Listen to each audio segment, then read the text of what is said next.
Merci, Daniele. Merci. Merci. Très intéressant. Merci. Merci de ce très bel exposé, très intéressant. Et je pense que maintenant, nous allons passer la parole à Jacques Calzada et peut-être que nous... Comme vous souhaitez, peut-être qu'on pourrait, si vous souhaitez, prendre un moment maintenant de discussion par rapport à ce que Daniele vient de présenter, pour que ça reste un peu plus frais, pour faire un peu plus spontané. Donc, je ne sais pas si vous avez des questions par rapport à ce qui vient de se présenter.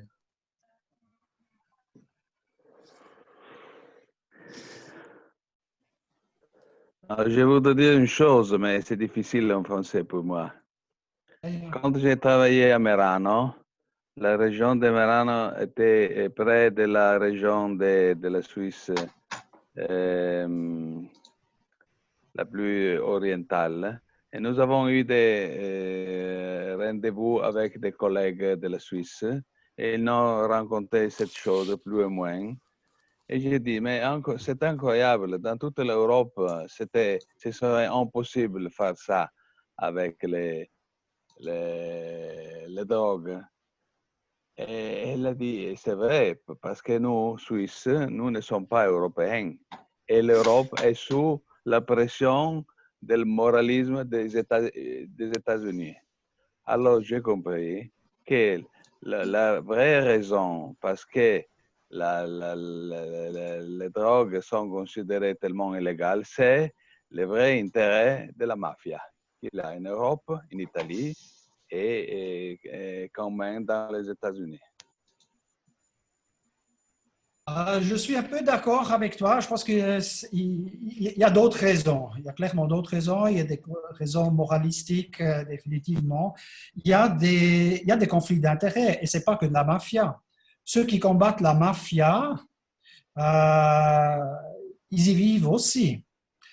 L'appareil policier peut parfois en profiter, mais entre-temps, on s'est aperçu, en tout cas la police en Suisse s'est aperçue qu'on combat mieux la mafia en leur enlevant en partie aussi certains gains, des gains qu'on n'arrive pas à contrôler autrement.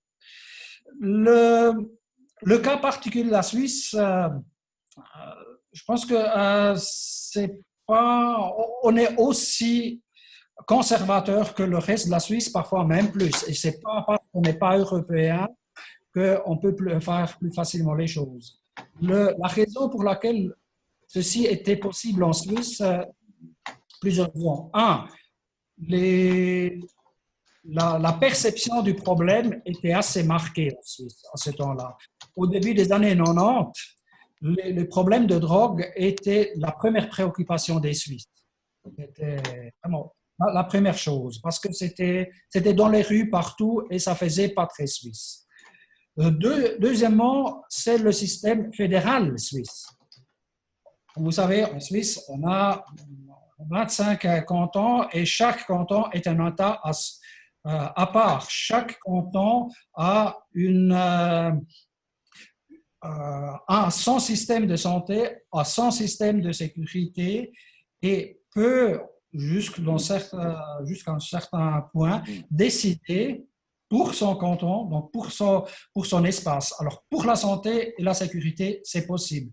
Ceci a permis de lancer des projets pilotes qui ne devaient pas être adoptés par le pays entier. Et en fait, les programmes d'héroïne n'existent pas, jusqu'à aujourd'hui, pas dans tous les cantons. Il y a des cantons dans lesquels on n'en a pas. Donc, il y a certains cantons, surtout citadins, qui ont pu lancer le projet, qui étaient prêts à prendre les risques, qui avaient le soutien de la population et qui pouvaient donner l'exemple. Du moment que ça marche, les autres cantons peuvent s'associer et à la fin, on peut décider que le système doit être un système national et ce qui est arrivé en Suisse, à la fin, on l'a même introduit dans la loi. Donc, la Suisse n'est en principe pas plus progressiste que les autres, tout au contraire. On est des petits conservateurs, mais parfois peut-être un peu plus pragmatiques que les autres. Ok, plus pragmatique que progressiste, je suis d'accord.